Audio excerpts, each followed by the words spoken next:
Omar, pretty much when one draft ends, you start on the next, maybe even longer, working for this one. What is that process like for you personally, and is there a favorite part for you?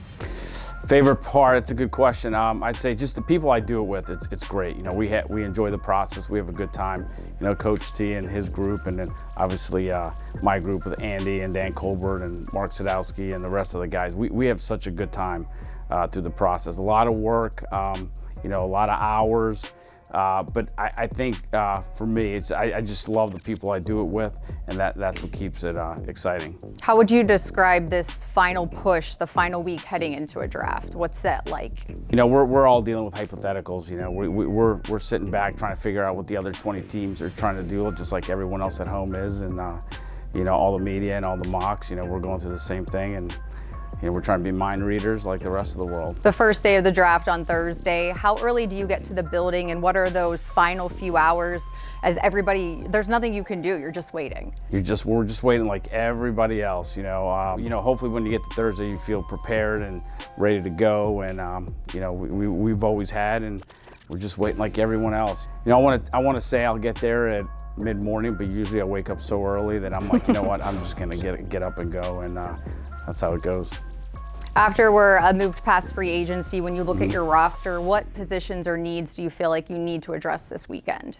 You know, if there's anything specific, but we go to camp with 90 guys. You know, I think we're in the mid-70s right now, and you know, it's a mix of holes at different positions, and so we'll just see how it all plays out.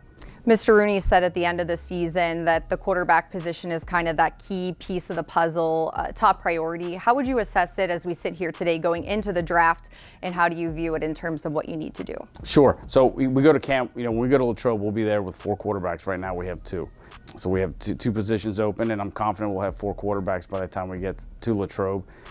You know, and all options are open right now, Missy. We know we could trade for a player or quarterback. We could sign one that's a free agent, or we could address it this weekend. Or a combination of those. But I'm confident we'll be in a good position by the time we get there. How does Aaron Rodgers' most recent appearance on the Pat McAfee show impact what you guys do in the draft?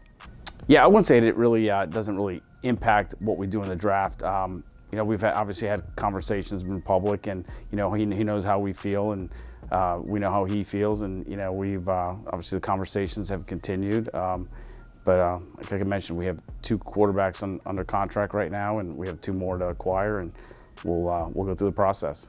You, and especially Coach Tomlin, you're kind of everywhere during this process, whether it's pro days, different things like that. But the pre-draft visits where you guys get to bring guys here to Pittsburgh, Broderick Jones, Troy Fatano, both guys were in this building before you took them in the first round. Why was it important to have them here in Pittsburgh? It's just part of the process. You know, sometimes you have some questions, or you didn't get enough time with them in Indy or in Mobile, and you know, if you have the opportunity to bring them in, and you know, it makes sense to do so, get to know them a little bit better, and you know, sometimes you put them with the coaches, let them see what they think, and so that's just an opportunity for maybe not necessarily Coach and I to get to know the player, but have other people in the organization to interact with them and give us their feedback on what they think. In terms of the draft, 6 picks as we sit here today, none in the second round because of the DK Metcalf trade. Are you comfortable with just 6, or do you want to acquire some more draft capital?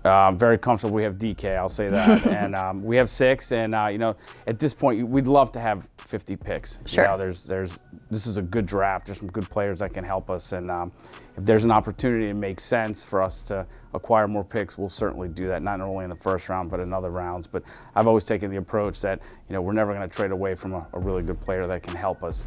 So, you know, we'll see where it goes.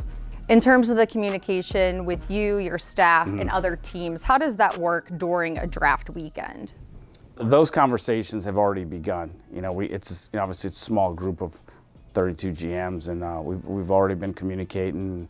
I'm not sure how honest we're all being to each other, but we're communicating, have a feel for what other people want to do, whether to move up, down, stand pat, and you know, we'll see. Again, there's so many different things can happen. You know, we're at 21, and we're at the mercy of what the other 20 teams are going to do ahead of us, and we'll see. All we can do is be prepared, and I think we're there.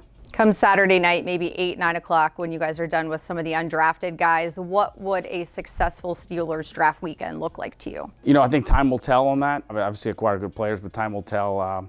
how these guys do, but our ultimate goal is to win a Super Bowl. So I think the way I judge it is, eventually, being a general manager, I haven't won that Super Bowl yet, and I'll judge it by how many rings, we're able to get. All right, thanks and good luck this weekend. Thanks, Missy. Appreciate it.